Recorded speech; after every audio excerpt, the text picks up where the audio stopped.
ಮಾಜಿ ಮಸಾಲ. ಎಂತ ಅಡಿಗೆಯ ರುಚಿಯಾಗೋ ರಹಸ್ಯವು 20 ರೂಪಾಯಿ.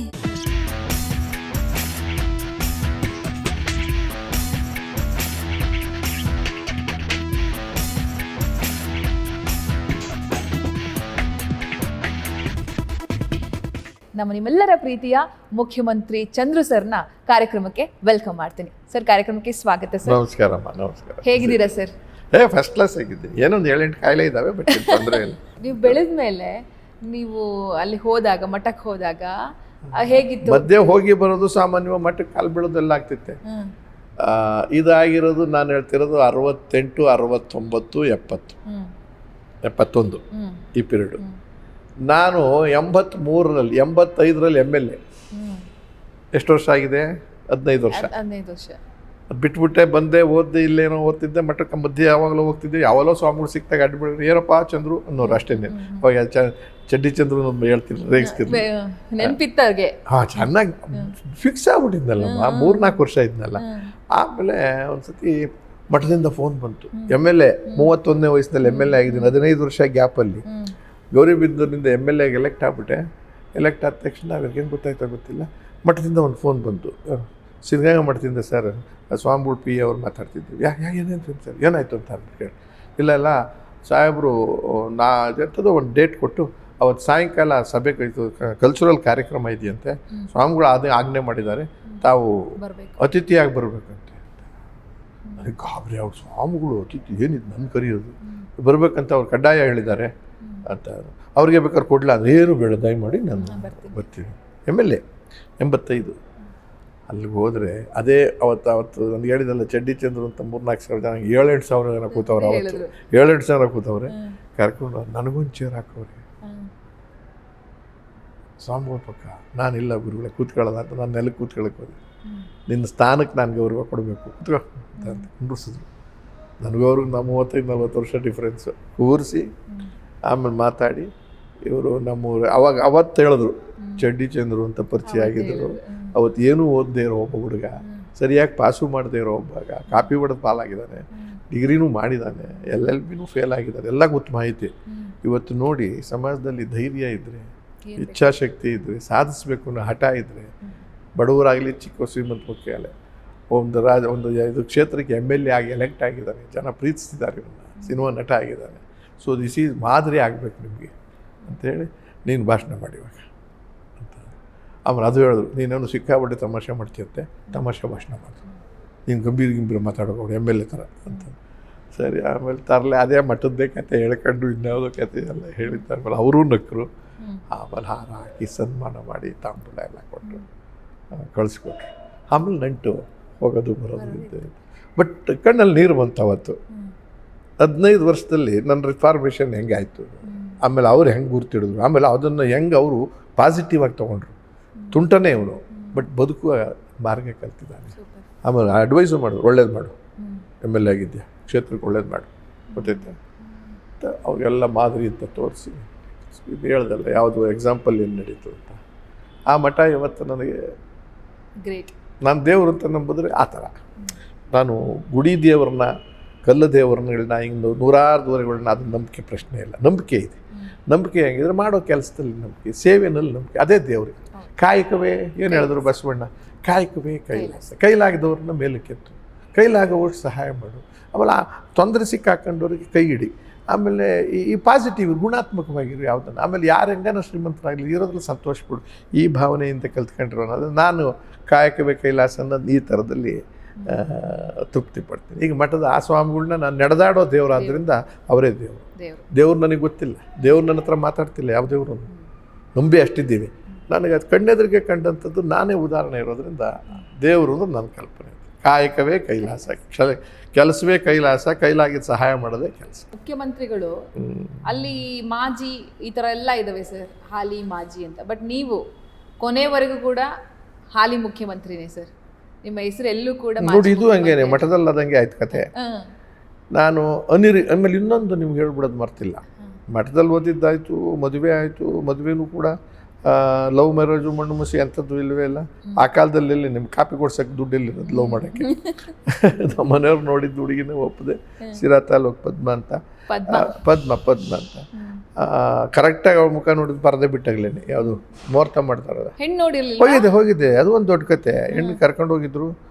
ಶಾಸ್ತ್ರ ನಮ್ಮಲ್ಲೆಲ್ಲ ಅದು ಮಾಡ್ತಾರಲ್ಲ ಹೆಣ್ಣಿನ ಕಡೆ ಮನೆ. ನಮ್ಮ ಜೊತೆ ನಮ್ಮ ಭಾವ, ನನ್ನ ಸ್ನೇಹಿತರು ರಾಜಾರಾಮು ಎಲ್ಲ ಬಂದಿದ್ದರು. ಅಷ್ಟೊತ್ತಿಗೆ ಸಿಗರೇಟ್ಸ್ ಇದ್ದದೆಲ್ಲ ಬಿತ್ತು ನನಗೆ, ಅದೆಲ್ಲ ಹೇಳಕ್ಕೆ ಹೋಗಿರಲಿಲ್ಲ. ಅವ್ರ ಮನೆಗೆ ಇಲ್ಲಿಂದಲೇ ಹೋದ ಕಾರ್ ಮಾಡಿಕೊಂಡು ಹಳ್ಳಿ. ಅಲ್ಲೇನು ಪದ್ಧತಿ ಅಂದರೆ ಏನಾದರೂ ಒಂದು ತಿಂಡಿ ಮಾಡಿ ಒಂದು ಸ್ವೀಟ್ ಮಾಡ್ತಾರೆ, ಮಾಡಿ ಬಡಿಸ್ತಾರೆ. ಆ ಬಡಿಸೋವಾಗ ತುಪ್ಪ ಯಾರು ಹಾಕ್ತಾರೋ ಅವರೇ ಹುಡುಗಿ ಅಂತ. ಏನಾದರೂ ಗುರುತಿಸ್ಬೇಕಲ್ಲ, 5-6 ಜನ ಇರ್ತಾರಲ್ಲ ಹೆಂಗಸರು, ಅವ್ರ ಅತ್ತೆ ತಂಗದಿರು ಎಲ್ಲ ಯಾರು ಅಂತ ತಿಳ್ಕೊಳ್ಳೋದು. ಆಮೇಲೆ ಹೆಣ್ಣನ್ನು ಕರ್ಕೊಂಬಂದು ಬಿಟ್ಬಿಟ್ಟು ನೀವು ಮಾತಾಡ್ಕೊಂತ ಹೇಳೋ ಸ್ಥಿತಿಲಿ ಆರಾಮಾಗಿರಲಿಲ್ಲ. ಸೊ ಇದೆಲ್ಲ ಸದ್ಮೇಲೆ ನಮ್ಮ ಭಾವವ್ರಿಗೋ ಯಾರಿಗೋ ಹೇಳಿದರು, ತುಪ್ಪ ಯಾರು ಹಾಕ್ತಾರೋ ಅವರೇ ಕೊಡೋ ಹುಡುಗಿ ಅಂತ ಹೇಳಿದ್ರು. ಸೊ ಈಗ ತುಪ್ಪ ಹುಡುಗಿ ನೋಡ್ಕೊಂಡು ನಾವು ಕರ್ಕೊಂಡು ಉಪ್ಪಿಟ್ಟು ಮಾಡಿದ್ರು ಅವ್ರ ಮನೆಯಲ್ಲಿ. ನನಗೆ ಉಪ್ಪಿಟ್ಟು ಪ್ರಿಯ ಬೇರೆ ಮೊದಲಿಂದ. ಎಂಥ ಉಪ್ಪಿಟ್ಟಾದರೂ ತಿಂತೀನಿ ತುಂಬ. ತಿನ್ನುವಾಗ ಅಲ್ಲಿ ಬೇರೆ ಬಂದಿತ್ತು. ಅಲ್ಲ, ಉಪ್ಪಿಟ್ಟೆ ಪ್ರೀತಿ ಆಗೋಗಿರೋದ್ರಿಂದ ಆಲ್ರೆಡಿ ಒಂದು ಸ್ವಲ್ಪ ಇದು ಈ ಮನೆ ಇನ್ಕ್ಲೂಷನ್ ಇದನ್ನು ಚೆನ್ನಾಗಿದ್ದಂಗೆ ಬಡಬಡೆ ಉಪ್ಪಿಟ್ಟು ಹಾಕಿದ್ಮೇಲೆ ಉಪ್ಪಿನಕಾಯಿ ಹಾಕಿದ್ರು. ಆಮೇಲೆ ತುಪ್ಪ ತಂದರು. ಅವಾಗಿನ ಕಾಲದಲ್ಲಿ ಕಾಯಿಸಿದ ತುಪ್ಪ ಅವಾಗ ಅವತ್ತೇ ಸೀರೆ ಉಡ್ಸೋರು. ಸೀರೆ ಉಟ್ಟೇ ಇಲ್ಲ ಅಲ್ಲಿವರೆಗೂ. ನನ್ನ ಹೆಂಡ್ತಿ ಆಗಿದ್ದವಳು ಲಂಗ ದಾವಣಿ ಹಾಕೊಂಡಿರೋ ಓಡಾಡ್ತಿದ್ದು. 19 ವರ್ಷ ಆಕೆಗೆ, ನನಗೆ 29 ವರ್ಷ, 10 ವರ್ಷ ಡಿಫ್ರೆನ್ಸು. ಕೆಂಪಿಗೆ ಬೆಳ್ಳಗಿದ್ರು. ಬಟ್ ಹೆಂಗೆ ಆಮೇಲೆ ಧೈರ್ಯವಾಗಿ ನೋಡೋದು ಹೆಂಗೆ, ಸಂಕೋಚ ಅಲ್ವೇ. ನಮ್ಮ ಇವರೊಂದಷ್ಟು ಜನ ಕೂತವ್ರೆ, ಅವ್ರ ಮನೆಯವರು ಒಂದಷ್ಟು ಜನ, ಹಿಂಗೆ ಲೈನಾಗಿ ಕೂತಿದ್ವಿ ಕೆಳಗಡೆ ನೆಲದಲ್ಲಿ. ಬಾಳೆಪಟ್ಟೆ ಅಂತ ಗೊತ್ತಾ, ಅದರೊಳಗಡೆ ಉಪ್ಪಿಟ್ಟು ಕೊಟ್ಟಿದ್ದು ನಮಗೆ. ತಿಂತಾ ಇದ್ದೇನೆ, ಬಂದರು. ನೋಡೋ ಹೊತ್ತಿಗೆ ಅರ್ಧ ಮುಖ ಕಾಣಿಸ್ತು ಅಷ್ಟೆ. ಈಗ ನೀನು ಹಿಂಗೆ ಹೋದರೆ ನನಗೇನು ಕಾಣಿಸ್ತದೆ, ಇದು ಯಾವುದೋ ಕೆನ್ನೆ ಪೋಟದ ತುಪ್ಪ ಹಾಕಿ. ಇನ್ನೊಂದು ಸರಿ ತುಪ್ಪ ತರೋವ್ರಿಗೂ ನಾವು ಕೇಳೋವ್ರಿಗೂ ನಾವು ಬರೋಲ್ಲ. ಹಿಂಗಾಯ್ತು. ಸೊ ಇವ್ರು ಭಾಳ ಬುದ್ಧಿವಂತರು. ಇನ್ನೊಂದ್ಸತಿ ತುಪ್ಪ ಅವ್ರು ಕೇಳಿಸ್ಕೊಂಡಂಗೆ ಮಾಡ್ಕೊಂಡು ಬರೆಸ್ತಾರೆ. ಆದರೂ ಆನಂದವಾಗಿ ಕೂತ್ಕೊಂಡು ನೋಡೋಕ್ಕಾಗತ್ತಾ? ನೋಡಿದ್ರೆ ಎಲ್ಲರ ದೃಷ್ಟಿ ನಮ್ಮ ಮೇಲೆ ಇರುತ್ತೆ. ಸರಿ, ಅದೇನೋ ಆಯಿತು, ಕೆಂಪಿಗೆ ಬೆಳ್ಳಗಿದ್ರು ಸರಿ ಬಿಡು ಅಂತ ವಯಸ್ಸು ಕೇಳಿದೆ. ಅದು ನೋಡಿದ್ದಾದಮೇಲೆ ಬಟ್ ನಾನು ಪ್ರಾಮಾಣಿಕವಾಗಿ ಅವ್ರ ಮನೆಯವ್ರಿಗೆ ಹೇಳಿದೆ, ನಮಗೆ ಹುಡುಗಿ ಏನೋ ಇಷ್ಟ, ದೊಡ್ಡ ಸಮಸ್ಯೆ ಏನಂದ್ರೆ ಅವ್ರಿಗೆ ಹೇಳ್ಬಿಡಿ, ಇದು ಕಷ್ಟ. 10 ವರ್ಷ ಡಿಫ್ರೆನ್ಸ್ ಇದೆ ವಯಸ್ಸು ಒಂದು. ಆಮೇಲೆ ನಾನು ಕೆಲಸದಲ್ಲಿ ಇದ್ದೀನಿ, ಗುಮಾಸ್ತ ಆವಾಗ ಬೆಂಗಳೂರು ಯೂನಿವರ್ಸಿಟಿನಲ್ಲಿ. ಆ ಕೆಲಸ ಇದೆ, ಅದೊಂದು 400 ರೂಪಾಯಿ ಸಂಬಳ ಬರುತ್ತೆ. ಬಟ್ ಯಾವ ಸಂಬಳನಾಗ ಆ ಕಾಲದಲ್ಲಿ ದೊಡ್ಡದಲ್ಲ ಸರ್, ದೊಡ್ಡ ಮನೆಗೆ 300 ಕೊಟ್ಬಿಟ್ಟು 100 ರೂಪಾಯಿ ನಾನು ಇಟ್ಕೊಂಡು, ಅವನು 100 ಇಟ್ಕೊಂಡು ರೂಮ್ ಮಾಡಿರಲಿಲ್ಲ, ವಾರದನ್ನ ಮಾಡ್ಕೊಂಡಿದ್ದೆ. ಅವ್ರಿವ್ರ ಮನೇಲಿ ಮಲಿಕೊಂಡು ದುಡ್ಡು ಉಳ್ಸೋಣ ಅಂತ. ಕಂಜೂಸ್ ಅಲ್ಲಮ್ಮ. 100 ರೂಪಾಯಿಗೆ 50 ರೂಪಾಯಿ ಬಾಡಿಗೆ ಕೊಟ್ಬಿಟ್ರೆ ನನಗೇನು ಉಳಿತದೆ? ಆಮೇಲೆ ಅಲ್ಲಿ ತಿಂಡಿ ಪಂಡಿ ಎಲ್ಲ ಯಾಕೆ, ಸುಮ್ಮನಿರೋಣ, ಹೆಂಗೆ ಬ್ಯಾಚುಲರ್ ಇರ್ತದೆ, ನಮಗೇನಿಲ್ಲ. ಅಂದರೆ ಈಗ ಸ್ನೇಹಿತರೆಲ್ಲ ಆದ್ರೆ ಅವ್ರವ್ರ ಮನೆಗೆ ಹೋಗ್ಬಿಡೋದು, ನಮಸ್ಕಾರ. ಆಮೇಲೆ ತಗ್ಗಿ ಬಗ್ಗೆ ನಡ್ಕೊಳ್ಳೋದು ಗೊತ್ತಾಗಿತ್ತಲ್ಲ ಮಠದಲ್ಲಿ ನನಗೆ, ಹೆಂಗೆ ನಡ್ಕೋಬೇಕು ಅಂತ. ಆ ಆ್ಯಕ್ಟಿಂಗ್ ಕಲ್ತ್ಕೊಂಡ್ಬಿಟ್ಟಿದ್ನಲ್ಲ ನಾನು. ಹಾಗೆ ಅಂದ್ಕೊಂಡೋದೆ. ಆಮೇಲೆ ಏನು ಹೇಳ್ತೀವಿ, ತುಪ್ಪ ಇದು ಉಪ್ಪಿಟ್ಟು ಹಾಕಿದ್ರು. ಇನ್ನೊಂದ್ಸತಿ ಉಪ್ಪಿಟ್ಟು ವಯಸ್ಸು ದೊಡ್ಡದು. ಒಂದು ಕ್ಲಿಯರ್ ಹೇಳ್ಬಿಡಿ, ಸಿನಿಮಾ ಶುರುವಾಗಿದೆ ನಂದು ಫೀಲ್ಡು. ಅಲ್ಲೇ ಕಮರ್ಷಿಯಲಾಗಿ ಹೋಗ್ತಾ ಇದ್ದೆ. ಅಲ್ಲಿ ಅಷ್ಟು ಹಾಫ್ ಬಿಟ್ ಮೂವ್ ಆಗ್ಬಿಟ್ಟಿದೆ. ಮಾನಭಂಗ ಇಂಥ ಮಾಡ್ತಿದ್ದು ರೋಲ್ಗಳು ಯಾವಾಗೆಲ್ಲ ಮಾಡ್ತಿದ್ದು. ಕೆಟ್ಟ ವಿಲನ್ ರೋಲ್ ಮಾಡ್ತೀನಿ, ಅನುಮಾನ ಇರೋದು ಬೇಡಿ ಅವರಿಗೆ. ಯಾವತ್ತು ಬೇಕಾದ್ರೂ ಕೆಲಸ ಬಿಡ್ತೀನಿ. ಸಿನಿಮಾ ಜಗತ್ತಿನಲ್ಲಿ, ನಾಟಕದ ಜಗತ್ತು ಇವೆಲ್ಲ ಬಿಡೋಕ್ಕೆ ನಾನು ಆಗಲ್ಲ. ಅವ್ರಿಗೆಲ್ಲರೂ ಇಷ್ಟ ಆದರೆ ಬೇಕಾದ್ರೆ ಒಪ್ಕೊಳ್ಳಿ. ಈ ವಯಸ್ಸು ಎಲ್ಲ ಬಲವಂತ ಬೇಡಿ, ಫೋರ್ಸ್ ಮಾಡ್ಕೊಂಡು ಆಮೇಲೆ ಹುಡುಗಿಗೂ ಏರ್ಬೇಡಿ ಅಂತೇಳಿ ಅವ್ರಿಗೆ ಮಾತಾಡ್ಕೊಂಡು. ಅವಾಗ ಇಷ್ಟೆಲ್ಲ ಮಾತಾಡ್ಕೊತ ಅವ್ರು ಆಡ್ಕೊಳ್ಳೋ ಸ್ಥಿತಿಲೇ ಇಲ್ಲ. ಅವ್ರ ಮನೆಯವ್ರು ಮಾಡಿದ ಮದುವೆ ಮಾಡ್ಕೊಳ್ಳೋಂಥ ಹುಡುಗಿದ್ರು ಅವ್ರ ಮನೆಯಲ್ಲಿ. ಅವರ ಅಪ್ಪ ಅಮ್ಮ ಎಷ್ಟರ ಮಟ್ಟಿಗೆ ನಿರ್ಲಿಪ್ತತೆ ಇತ್ತಂದರೆ ಅವ್ರವ್ರ ಹಣೆ ಬರ ಇದ್ದಂಗೆ ಆಗೈತೆ. ನಿಮಗೆ ಇಷ್ಟ ಆಗಿದೆ, ನಮಗೆ ನಿಮ್ಮನ್ನು ನೋಡಿದಾಗ ನಡವಳಿಕೆ ಎಲ್ಲ ಇಷ್ಟ ಆಗಿದೆ. ಸಿನಿಮಾನೆಲ್ಲ ಮಾಡ್ಕೊಳ್ಳಿ, ಬಿಸ್ನೆಸ್ಸನ್ನು ಮಾಡ್ಕೊಳ್ಳಿ, ಕೆಲಸದಲ್ಲ ಕಟ್ಕೊಂಡ್ಮೇಲೆ ನಿಮ್ಮನೆ ಬರತ್ತಾನೆ. ಆ ಹುಡುಗಿನ ಒಂದ್ಸರಿ ಕೇಳಿ ಅಂತ ಅಂದಾಗ ನಮ್ಮ ಭಾವ ಇವರೆಲ್ಲ ಹೋಗಿ ಏನೋ ಕೇಳಿದ್ರು, ಮನೆಯವ್ರು ಹೆಂಗೆ ಹೇಳ್ತಾರೋ ಹಂಗೆ ಅಂತ. ಆಕೆಗೇನೋ ಅವಳ ಮನಸ್ಸಿನಲ್ಲಿ ಸಿನಿಮಾ ನಟಿ ಆಗಬೇಕು ಅನ್ನೋ ಆಸೆ ಇತ್ತಂತೆ, ಈ ಸಿನಿಮಾಗಳು ನೋಡಿ. ಹಾಗಾಗಿ ಅವಳಿಗೆ ನಮ್ಮ ಸಿನಿಮಾ ನಟಿಯಾಗಿ ಬಿಡೋದಿಲ್ಲ, ಬಿಡ್ತಾನೆ ಇರಲಿವಂತ.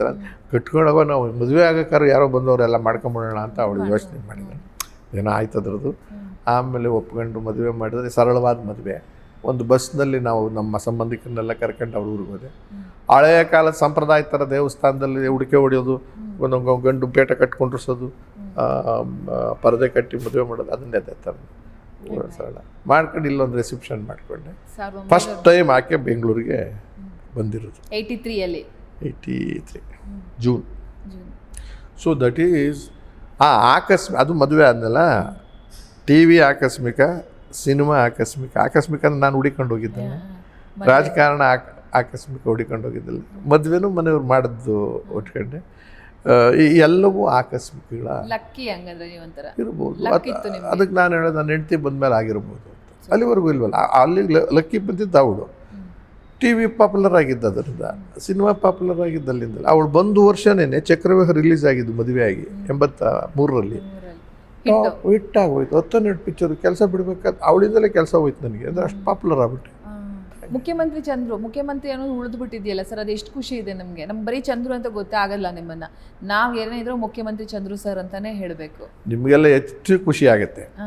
ನನಗೆ ಯಾಕಾಗಲ್ಲ ಅಂದರೆ, ಈಗ ಎಲ್ಲರ ಲೈಫ್ನಲ್ಲಿ ಏನೇನೋ ಒಂದು ಆಗುತ್ತೆ, ನನಗೂ ಆಗಿದೆ. ಅದು ನನಗಾಗಿರೋದು ಯಾರಿಗೂ ಆಗದೆ ಇರೋ ಥರದ್ದು ಸಿಕ್ಬಿಟ್ಟಿದೆ. ಅದೊಂದು ಒಳಗಡೆ ಪರವಾಗಿಲ್ಲ ಕಣೆ ಅನ್ನೋ ಥರ. ಅಷ್ಟು ಬಿಟ್ಟರೆ ಭಾಳ ಖುಷಿ. ಯಾಕೆಂದರೆ ಇದು ಎಲ್ಲ ಈಗ ಗ್ಯಾರಂಟಿ ಅಲ್ಲ, ಇರೋ ತನಕ ಅಷ್ಟೇ ಅಂದರೆ ಬಂದಿದೆ. ಆಮೇಲೆ ಮುಖ್ಯಮಂತ್ರಿ ಪಟ್ಟ ಸಿಕ್ಕಿದ ಕ್ಷಣಕ್ಕೆ ನಾನೇನು ಮುಖ್ಯಮಂತ್ರಿನ ಅಲ್ಲ, ಆದರೆ ಎಲ್ಲ ಹೊರಗಡೆ ಗುರ್ತಿಡಿಯೋಕ್ಕೆ ಜನಕ್ಕೆ ಪಾಪ್ಯುಲಾರಿಟಿ ಸಿಕ್ಕಿದೆ ಅಂತ ಒಳಗಡೆ. ಆಮೇಲೆ ಮುಖ್ಯಮಂತ್ರಿ ಆದಮೇಲೆ, ನಾನು ಪಾಪ್ಯುಲರ್ ಆದಮೇಲೆ MLA ಆಗಿದ್ದು 85ರಲ್ಲಿ. ಸೊ ಅದರಿಂದ ನೀವು ಅಂದ್ಕೊಳ್ಳೋ ಥರದಲ್ಲಿ ಎಕ್ಸೈಟ್ಮೆಂಟ್ ನನಗೇನು. ಹೇಗಿತ್ತು ಸರ್ ನಿಮ್ಮದು ಮತ್ತೆ ರಾಮಕೃಷ್ಣ ಹೆಗಡೆ ಸರ್ ಒಡನಾಟ? ಅವರಿಂದನೇ ರಾಜಕೀಯ ಶುರು ಅಲ್ಲ, ಅವರು ನನ್ನನ್ನು ಕರೆದಿದ್ದು. ಹೌದು. ಗೌರಿಬಿದನೂರು ತಾಲೂಕಿನಲ್ಲಿ MLA ಚುನಾವಣೆ 1983ರಲ್ಲಿ ಅವರು ಚೀಫ್ ಮಿನಿಸ್ಟರ್ ಆಗಿದ್ದರು. 85ರಲ್ಲಿ ಯಾವುದೋ ಒಂದು ಕೇಸ್ನಲ್ಲಿ ರಾಜೀನಾಮೆ ಕೊಡಬೇಕಾಗಿ ಬಂತು. ಕೊಟ್ಟ ಮೇಲೆ ಮ್ಯಾಂಡೇಟ್ ಹೋಗೋಣ ಅಂತ ತಿರ್ಗಾ 2 ವರ್ಷಕ್ಕೆ ಚುನಾವಣೆಗೆ ಹೋದರು. ಆವಾಗ ರಾಮಕೃಷ್ಣ ಹೆಗ್ಡೆ ಅವ್ರ ಮೇಲೆ ಚುನಾವಣೆ ನಿಂತಿತ್ತು. ಅವರು ಕಾಂಗ್ರೆಸ್ ವರ್ಸಸ್ ಜನತಾದಳ. ಆವಾಗ ಕಾಂಗ್ರೆಸ್ಸಿನ ವಿರುದ್ಧವಾದ ಇಂದಿರಾ ಗಾಂಧಿ ಅವರ ಪಾರ್ಟಿಯ ವಿರುದ್ಧವಾದ ಪಕ್ಷ ಜಯಪ್ರಕಾಶ್ ನಾರಾಯಣ ಅವರು ಕಟ್ಟಿದಂಥ ಪಾರ್ಟಿ.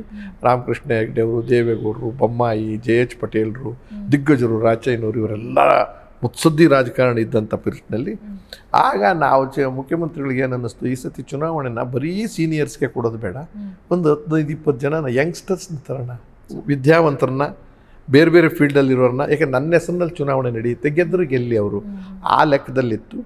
ಅಂಥ ಟೈಮ್ನಲ್ಲಿ ಕಲಾವಿದರಿಗೂ ಯಾರಿಗಾನ ಕೊಡಬೇಕು, ಸಾಹಿತಿಗಳಿಗೆ ಅಂತ ಮನಸ್ಸಿಗೆ ಬಂದಿತ್ತಂತೆ. ಅಂಥ ಆಕಸ್ಮಿಕ ಅಂತ ಹೇಳಿದೆ. ಆ ಗೌರಿಬಿದನೂರಿನಲ್ಲಿ 5-6 ಜನ ಆಸ್ಪಿರೆಂಟ್ಸ್ ಕಿತ್ತಾಡ್ತಾಯಿದ್ರು ಸೀಟ್ ತಗೊಳಕ್ಕೆ. ಸೀತಾರಾಮ್, ನಮ್ಮ TN ಸೀತಾರಾಮ್, ಅವರು ಮೋಸ್ಟ್ ಪಾಪ್ಯುಲರ್ ಇವರು ನಟ ಮತ್ತು ಡೈರೆಕ್ಟ್ರು. ಅವರು ವಾಸ್ ಫಸ್ಟ್ ನೇಮ್ ಆಸ್ಪಿರೆಂಟು.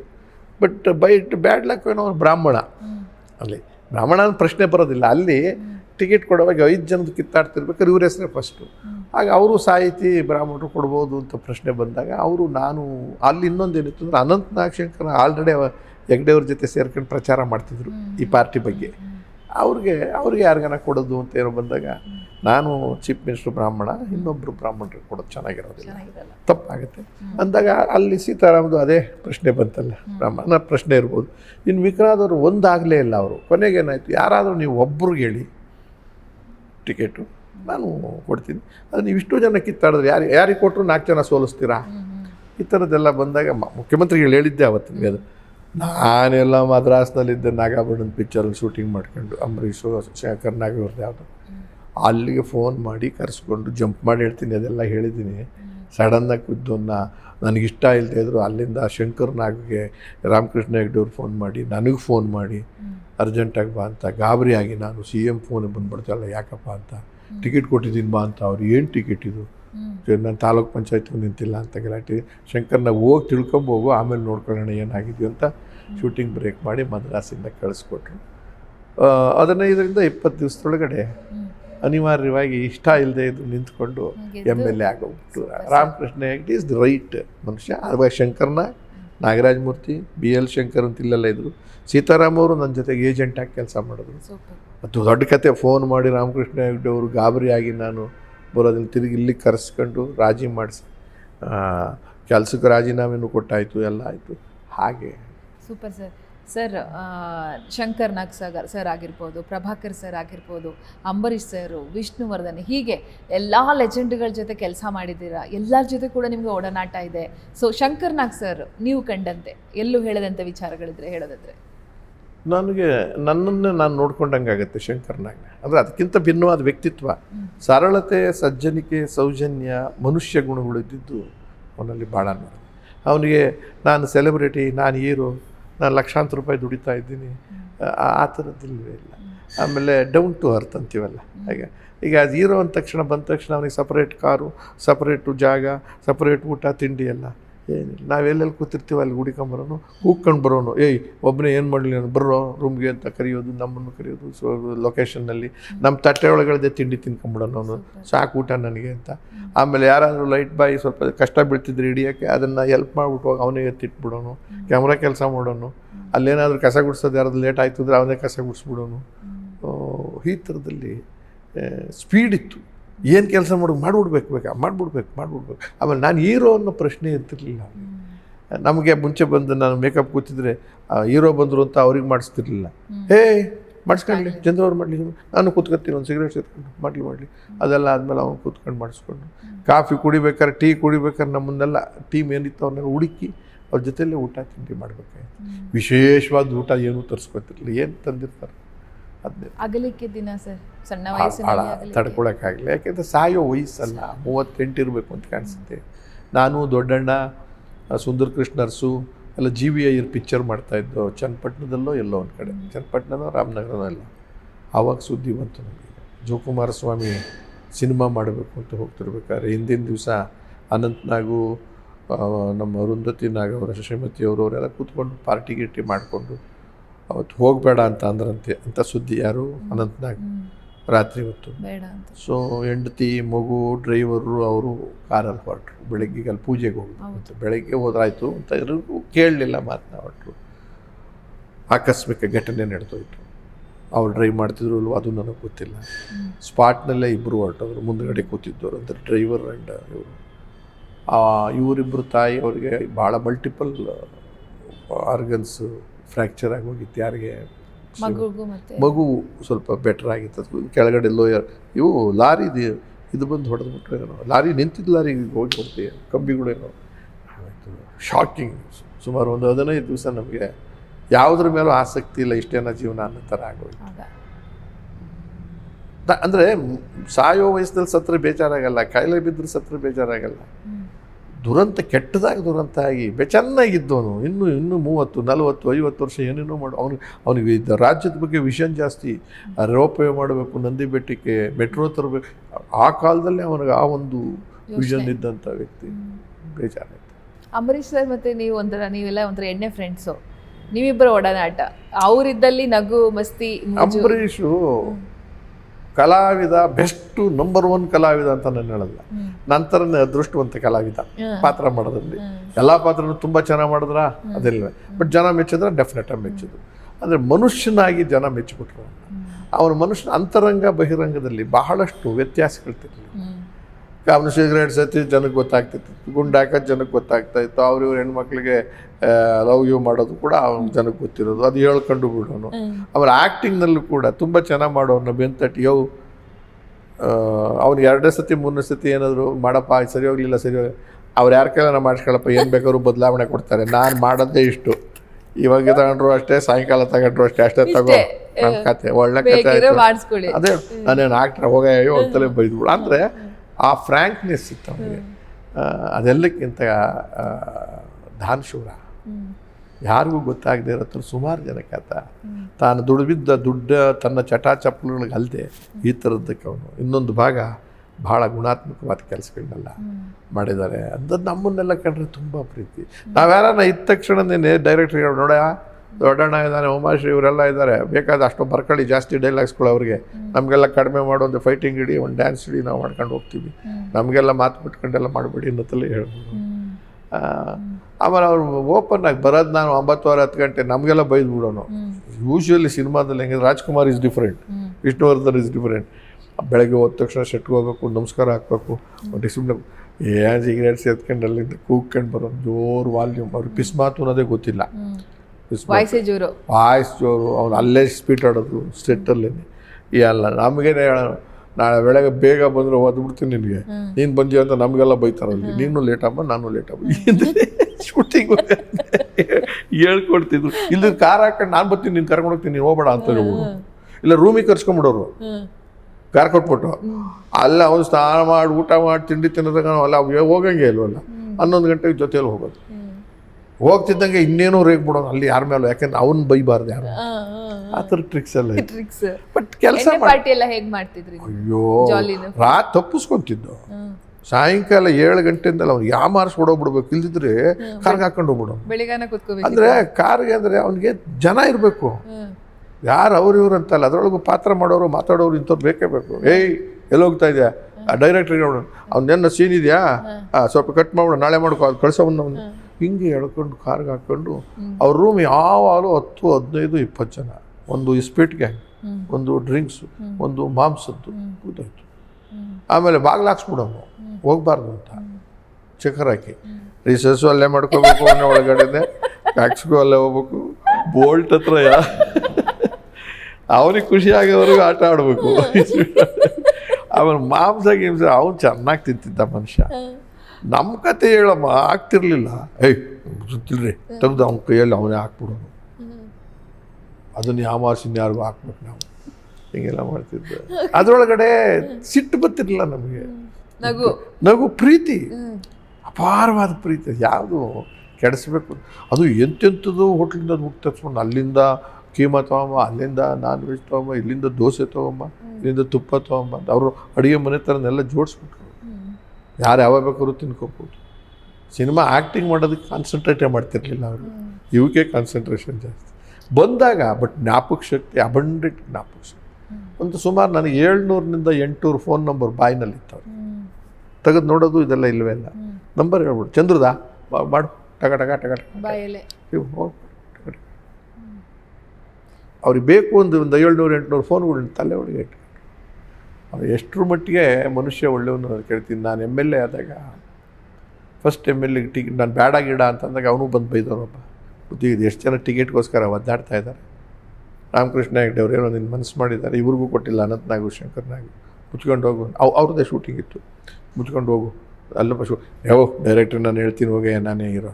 ಒಂದು ಕೆಲಸ ಮಾಡು, ಅವ್ರು ಡೈರೆಕ್ಟ್ ಒದ್ದಾಡ್ತಾ ಇದ್ದಿಲ್ಲ, ಸರಿ ಫಿಕ್ಸ್ ಮಾಡಿಬಿಟ್ಟಿದ್ದೀನಿ.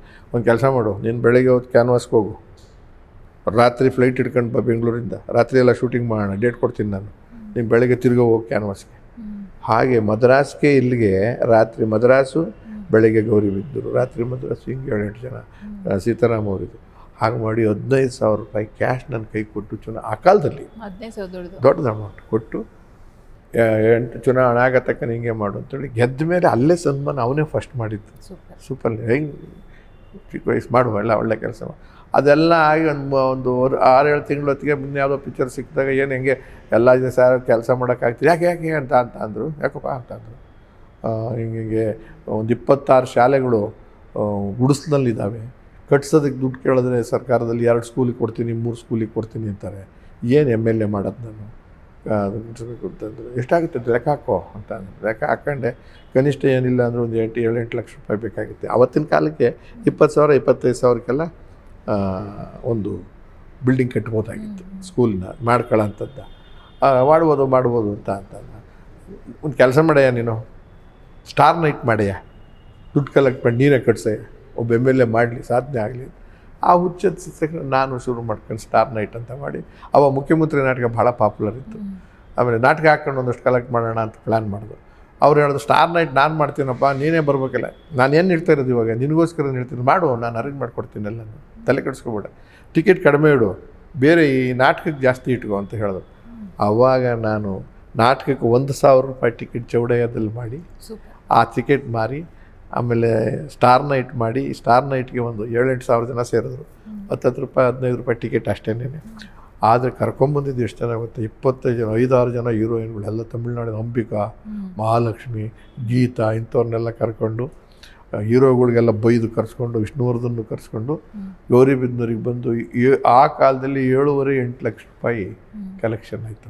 10 ಪೈಸೆ ಅವ್ರು ತೊಗೊಂಡ್ಲಿ, ಎಲ್ಲ ಕಾರು ಅವರೇ ಮಾಡ್ಕೊಂಡು, ಊಟನೂ ಅವರೇ ಅರೇಂಜ್ ಮಾಡ್ಕೊಂಡು ನನಗೆ ಬಂದು ಅಟೆಂಡ್ ಮಾಡಿಬಿಟ್ಟು ಕಲೆಕ್ಟ್ ಮಾಡಿ, ಆಯಿತಾ ಖುಷಿಯಾಗಿ ತಗೊಂಡು ಕಟ್ಬಿಡು. ಒಂದೇ ದಿವಸ ಕಟ್ಟಿಸಿ ಇನಾಗ್ರೇಷನ್ ಮಾಡಿಸ್ತೀವಿ. ಅವ್ರಿಲ್ಲ ಅಂದಾಗ ನೀವು ಎಷ್ಟು ಒಡನಾಟ ಇಟ್ಕೊಂಡ್ರಲ್ಲ ಸರ್. ಈಗ ಅವರು ಸಡನ್ನಾಗಿ ಅವತ್ತು ಚೆನ್ನಾಗೇ ಇದ್ದವರು, ಮಧ್ಯಾಹ್ನ ಎಲ್ಲ ಅದೇ ಅಲ್ಲಿ ದುರಂತ ಏನೋ ಒಂದು ಆಗಿರುತ್ತೆ ಮಂಡ್ಯದಲ್ಲಿ, ಅವತ್ತು ಚೆನ್ನಾಗೆಲ್ಲ ಫೋನು ಕೊಟ್ಟಿದ್ದಾರೆ, ಮಾತಾಡಿದ್ದಾರೆ, ಬೇಜಾರಾಗಿದ್ದಾರೆ, ಬಸ್ ದುರಂತ ಆಗಿರುತ್ತೆ, ಮಕ್ಕಳೆಲ್ಲ ಇದಕ್ಕೆ ಹೊಂಡಾಗಿ ಬಿದ್ದು. ಸಂಜೆ ನೋಡ್ರೆ ಅವ್ರ ಡೆತ್ತು. ಅವತ್ತು ಹೇಗಿತ್ತು ನಿಮಗೆ? ಅಂಬರೀಷ್ ನನಗೆ ಹೋಗಿ ನೋಡೋಕ್ಕಾಗಲೇ ಇಲ್ಲ, ಮನಸ್ಸೇ ಬರಲಿಲ್ಲ, ದೂರದಿಂದ ನಿಂತ್ಕೊಂಡು ನೋಡಿದ್ದಷ್ಟೇ. ಒಂಥರ ಏನೋ ವಿಕಾಸ್ ಕಾಲೇಜ್ ಏನೋ ನನ್ನ ಮನೆ ಒಳಗೆ ಏನೇನೋ ನಡೆದೋಗಿದೆ, ನನ್ನ ಮನೆಗೆ ನನಗೆ ಏನೋ ಥರದಲ್ಲಿ ಆಗೋಯ್ತು. ಸಿಕ್ಕೋದೇ ಇಲ್ಲ ಅಂತ ಅಪರೂಪದ ವ್ಯಕ್ತಿ. ರಾಜ್ಕುಮಾರ್ ಅವ್ರನ್ನೂ ಕೂಡ ದಬಾಯಿಸಿ ಮಾತಾಡೋ ಶಕ್ತಿ ಇದ್ದಿದ್ದು ಅವರಿಗೇನೆ. ಅವ್ರನ್ನೇ ಸುಮ್ಮನೆ ಕೂತ್ಕೊಳ್ರಿ ಸ್ವಾಮಿ ನಿಮ್ಗೆ ಗೊತ್ತಿದೆ ಅಂತ ಅಂದ್ಬಿಡೋರು. ಆ ಥರದ್ದು ಪ್ರೀತಿ ಇದ್ದಂಥ ವ್ಯಕ್ತಿ. ದೈತ್ಯ ಸಂಘ ಬೆಳೆಸಿದ್ದು ಏನೋ ರೇಸ್ ಕೋರ್ಸು ಕಾಂಟ್ಯಾಕ್ಟು, ಇಸ್ಪೀಟು, ರೇಸ್ ಕೋರ್ಸು, ಜೂಜಾಟ, ಗೋವಾ, ಇವು ಎಲ್ಲ ಕಡೆನೂ ಸ್ನೇಹಿತರು. ಎಲ್ಲ ಲ್ಯಾಂಗ್ವೇಜ್ನಲ್ಲಿ ನಾಯಕರುಗಳು ಶತ್ರುಘ್ನ ಆದಿಯಾಗಿ, ಧರ್ಮೇಂದ್ರನ ಆದಿಯಾಗಿ, ನಮ್ಮ ಅಮಿತಾಬ್ ಎಲ್ಲರೂ ಆತ್ಮೀಯ ಗೆಳೆಯರು. ತಮಿಳ್ನಾಡಿನ ರಜನಿಕಾಂತ್ ಹೋಗೋ ಬರೋ ಸ್ನೇಹಿತರು. ಆಮೇಲೆ ದಿಲ್ದಾರ್ ಈ ಕಡೆ 10,000 ಬಂದರೆ ಹೋಗ್ಲಿ, ಈ ಕಡೆ ಹೋಗಿ ಖರ್ಚಾದರೆ ಚಿಂತಿಲ್ಲ. ಆದರೆ ಅವತ್ತು ಬಟ್ ಅವ್ರಿಗೆ ಸಾಯೋದಕ್ಕೆ 2-3 ಸತಿ ಸೂಚನೆ ಕೊಟ್ಟಿತ್ತು ಭಗವಂತ. ಇದು ಶಂಕರ್ನಾಗ್ ಥರ ಸಾವಲ್ಲ, ಅದು ಶಂಕರ್ನಾಗ್ ಸಡನ್ ಆಗೋಯ್ತು ಪಾಪ. ಇವ್ರಿಗೆ 4-5 ಸತಿ ನಾವು ಯಾರು ಹೇಳೋ ಸ್ಥಿತಿಲಿ, ಹೇಳಿದ್ರು ಕೇಳೋ ಸ್ಥಿತಿಲಿ ಇರಲಿಲ್ಲ ಅವರು. ಅವ್ರಿಗೆ ಒಂದು ಸತಿ ಡ್ರಿಂಕ್ಸ್ ಬಿಡಬೇಕು ನೀವು ಅಂತಂದರು, ಅದಾಗಲಿಲ್ಲ. ಸಿಗರೇಟ್ ಬಿಡಬೇಕು ಅಂತಂದರು, ಅದಾಗಲೇ ಇಲ್ಲ. ಮಾಂಸ ಕಡಿಮೆ ಮಾಡಬೇಕು ಅಂದ್ರೆ ಆಗಲೇ ಇಲ್ಲ. ಫ್ಯಾಟ್ಸ್ ಜಾಸ್ತಿ ಇತ್ತು, ಪ್ರೆಷರ್ ಜಾಸ್ತಿ ಇತ್ತು.